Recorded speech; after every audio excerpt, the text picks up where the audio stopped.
اعوذ باللہ من الشیطان الرجیم، بسم اللہ الرحمن الرحیم۔ اللہم صلی علی محمد وعلی آل محمد، اللہم ارزقنی شفاعت الحسین یوم الورود۔ ماہ رمضان المبارک کے 20ویں روزے کی دعا کی مختصر تشریح۔ بسم اللہ الرحمن الرحیم۔ ماہ رمضان المبارک میں باقی مہینوں کی نسبت اللہ تعالیٰ کا فضل و کرم اور خیرات و برکات کثرت سے تقسیم ہوتی ہے۔ جنت کے دروازوں کو کھول دیا جاتا ہے اور جہنم کے دروازوں کو بند کر دیا جاتا ہے۔ جنت کے دروازوں کو کھول دیے جانے کا مطلب یہ ہے کہ ہم نے اپنی تمام عمر میں جو گناہ انجام دیے ہیں ان سب پر اپنے آپ کو پاک کر لیں، نیک اور صالح اعمال کو بجا لائیں، کیونکہ انسان جب تک گناہ کو انجام دیتا رہتا ہے اس وقت تک وہ جنت میں داخل نہیں ہو سکتا۔ جنت کے دروازے اس کے لیے بند ہوتے ہیں۔ جنت کے دروازے اس کے لیے اس وقت کھولے جاتے ہیں جب اس کے نامہ اعمال میں ایک بھی گناہ لکھا ہوا نہ ہو، جس کے بارے میں مولا امیر المومنین امام علی ابن ابی طالب اس طرح فرماتے ہیں: واجبات ان کو اللہ تعالیٰ کے لیے بجا لاؤ تاکہ تمہیں جنت کی طرف لے کر جائیں۔ اگر واجبات کو اللہ تعالیٰ کے لیے بجا لایا جائے تو اس وقت خداوند عالم ان کو قبول کرتا ہے، سبحان اللہ۔ اور جب خدا تعالیٰ قبول کرتا ہے تو اس وقت اس کے لیے جنت کے دروازے کھول دیے جاتے ہیں۔ اس لیے ہم خداوند متعال سے دعا مانگ رہے ہیں، بسم اللہ الرحمن الرحیم: خدایا میرے لیے آج کے دن جنت کے دروازوں کو کھول دے اور جہنم کے دروازوں کو بند کر دیا جاتا ہے۔ اس کا مطلب یہ ہے کہ آپ اپنے گناہوں سے شرمندہ ہیں اور اپنے آپ کو گناہوں سے محفوظ رکھیں گے آئندہ، جس کی جانب خداوند تعالیٰ یہ فرما رہے ہیں کہ کیا یہ نہیں جانتے کہ جو خدا اور رسول سے مخالفت کرے گا اس کے لیے آتش جہنم ہے۔ سورہ توبہ کی آیت نمبر 53۔ اس آیت کے ذریعے سے یہ سمجھ میں آ رہا ہے کہ جہنم کے دروازے ان لوگوں پر بند کر دیے جاتے ہیں جو خداوند عالم کی اطاعت کرتے ہیں، کیونکہ جہنم کی آگ ان لوگوں کے لیے ہے جو خداوند متعال کی نافرمانی کرتے ہیں، جس کے بارے میں مولا امیر المومنین امام علی علیہ السلام یہ ارشاد فرماتے ہیں کہ یہ دنیا پیٹ پھیر چکی ہے اور اس نے اپنے ودا کا اعلان کر دیا ہے اور آخرت سامنے ہے، اس کے آثار نمایاں ہو گئے ہیں۔ یاد رکھو کہ آج میدان عمل ہے اور کل مقابلہ ہوگا سبقت کرنے والے کا، انعام جنت ہوگی اور برے اعمال کا انجام جہنم ہوگا۔ کیا کوئی ایسا نہیں ہے جو موت سے پہلے خطاؤں سے توبہ کر لے؟ تو جس شخص نے امید کے دنوں میں موت آنے سے پہلے عمل کر لیا اسے اس کا عمل یقیناً فائدہ پہنچائے گا اور موت کو کوئی نقصان نہیں پہنچوائے گی، لیکن جس نے موت سے پہلے امید کے دنوں میں عمل نہیں کیا اس نے عمل کی منزل میں گھاٹا اٹھایا اور اس کی موت بھی نقصان دہ ہوگی۔ آگاہ ہو جاؤ کہ تم لوگ راحت کے حالات میں اس طرح عمل کرو جس طرح خوف کے عالم میں کرتے ہو، کہ میں نے جنت جیسا کوئی مطلوب نہیں دیکھا ہے جس کے طلبگار سو رہے ہوں، اور جہنم جیسا کوئی خطرہ نہیں دیکھا جس سے بھاگنے والے سب خواب غفلت میں پڑے ہوئے ہوں۔ اگر ہم کو جہنم میں جانے سے پہلے اپنے آپ کو بچانا ہے تو یہ ضروری ہے کہ مولا امیر المومنین امام علی ابن ابی طالب کے اس ارشاد پر عمل کریں، کیونکہ وقت تنگ ہے اور موت نزدیک ہے اور جہنم کے دروازے گناہ گاروں کے لیے کھلے ہوئے ہیں اور اس کی آگ ان لوگوں کے لیے تیار ہے۔ استغفر اللہ۔ اس لیے ہم آج اللہ تبارک و تعالیٰ سے اپنے گناہوں سے توبہ مانگتے ہوئے یہ دعا مانگتے ہیں، بسم اللہ الرحمن الرحیم: اور میرے اوپر بند کر دے جہنم کے دروازوں کو میرے اللہ۔ قرآن کریم میں فکر اور تدبر کرنے کی فضیلت میں بہت سی احادیث موجود ہیں۔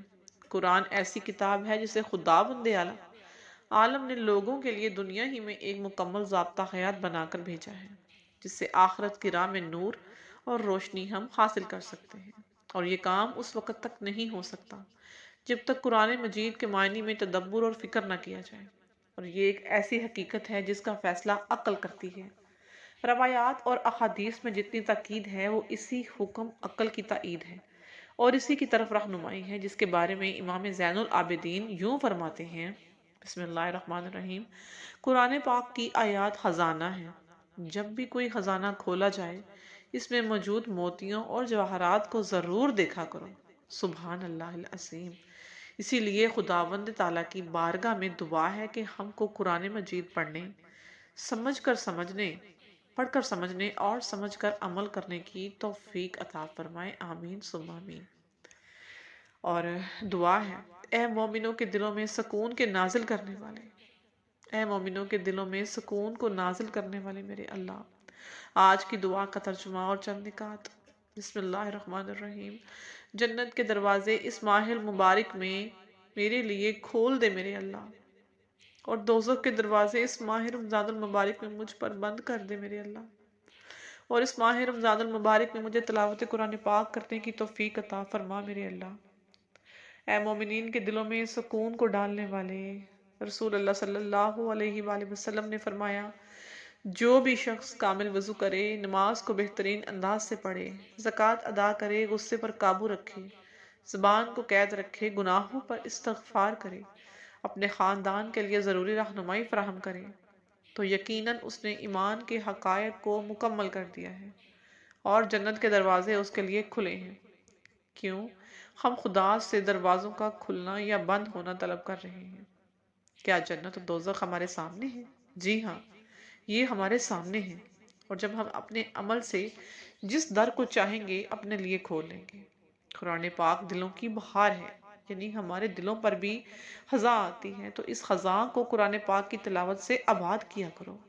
جب دل پریشان ہو تو مومنین کو چاہیے خداوند تعالیٰ کی ذات میں سکون کو تلاش کریں، اور آج کے دن یہ دعا اپنے لیے مانگتے ہیں۔ بسم اللہ الرحمن الرحیم۔ اے میرے غفور الرحیم اللہ، اے میرے غفور الرحیم اللہ۔ خدا کے نام سے شروع جو بڑا مہربان اور نہایت رحم کرنے والا ہے۔ حمد اس خدا کے لیے جو ہستی اور زندگی میں سب سے اول اور چیزوں کے فنا ہونے کے بعد بھی باقی رہے گا۔ وہ ایسا علم والا ہے میرا اللہ، جو اس کو یاد کرے وہ اسے بھولتا نہیں ہے، اور جو اس کا شکر کرے وہ اس کے شکر میں کمی نہیں آنے دیتا۔ وہ پکارنے والے کی پکار کو سنتا ہے، جو اس سے امید رکھتا ہے وہ اس کو دگنا دیتا ہے۔ وہ کبھی بھی مایوس نہیں کرتا جو اسے پکارتا ہے، دل سے پکارتا ہے۔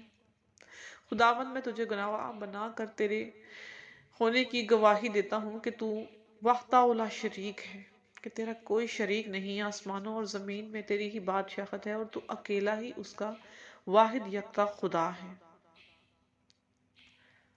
اے میرے معبود، میں آج کے دن تجھ سے یہ دعا مانگتا ہوں کہ میرے تمام گناہوں کو بخش دے، میرے وہ تمام اعمال، وہ صغیرہ و کبیرہ گناہ جو میں نے جانے انجانے کیے، اور میری تمام کمیاں کوتاہیاں، وہ خامیاں جو مجھ میں موجود ہیں، میرے نفس میں موجود ہیں، میرے نفس کو پاک کر دے، میرے نفس کو گمراہی سے، گناہوں کی ذلت سے پاک کر دے، اور مجھے وہ کام کرنے کی توفیق عطا فرما جو تیرے نبی محمد مصطفیٰ صلی اللہ علیہ وآلہ وسلم اور ان کی آل پاک نے کرنے کا حکم عطا کیا، اور مجھے ان تمام بری باتوں کے شر سے محفوظ رکھنا کہ جن سے تیرے نبی محمد مصطفیٰ صلی اللہ علیہ وآلہ وسلم نے تیری پناہ چاہی۔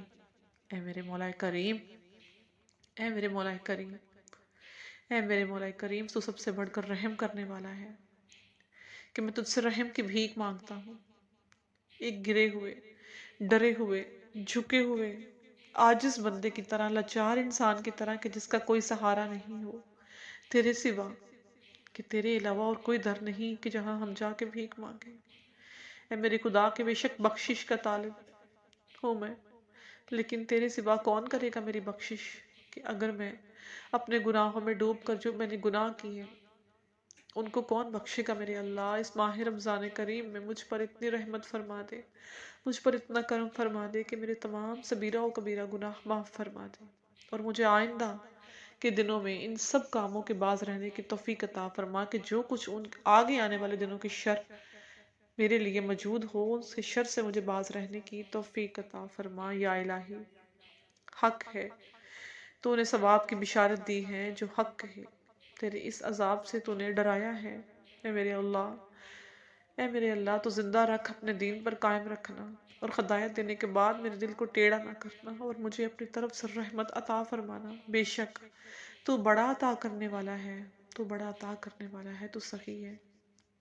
صدقہ محمد وآل محمد پر رحمت نازل فرما اور مجھے ان کے پیروکاروں میں قرار دے دے اور ان کے گروہ کے ساتھ محشور فرمانا۔ مجھے نماز جمعہ پڑھنے کی توفیق عطا فرمانا، اور آج جمعہ کے دن مجھ پر تو اس دن میں واجب کر کہ اسے ادا کرنے کی میں توفیق کر سکوں، اور روز قیامت جب اہل اطاعت پر تیری عنایت ہو رہی ہو تو مجھے اس میں سے تھوڑا سا حصہ عطا کر دینا۔